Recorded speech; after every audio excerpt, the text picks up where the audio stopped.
Ана жерде магазинге барасыңдар да. Ана жерде Дружба деген магазинге барасыңдар да. Нан алып келесіңдер.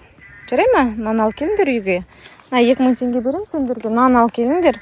Бірақ сдачасын ұстамаңдар, жарайма? Хантурен алып кетейік па? Жоқ, хантурен алып кетпеңдер. Сдачасын ұстамаңдар. Нан ғана аласыңдар, болды.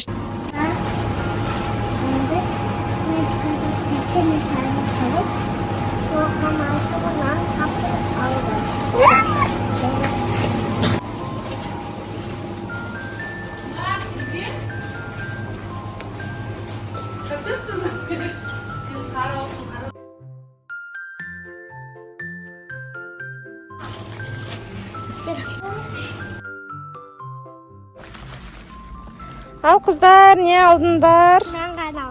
Нан ғана алдыңдар ма? Өздерің ештеңе алмадыңдар ма не? Неге өздерің ештеңе алмадыңдар?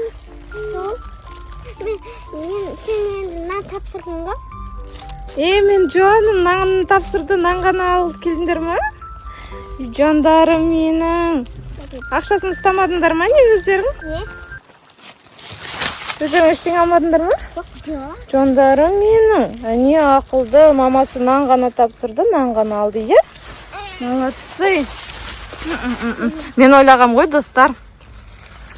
Достар, мен ойладым, қыздар қазір барып, өздерін обязательно вкуснячек бірдеңке алады деп ойлағам ғой. Молодцы. Айтқанымды орындады. Қыздар, бұл негізі сендерге задание болған. Магазинге барып, сендер нанмен бірге тағда бірдеңге алып қояма, жоқ па, әлде нан ғана келеме деген задание болған. Сендер заданиемен справились, молодцы. Сол үшін сендерге мен өзім мұнда не алдым?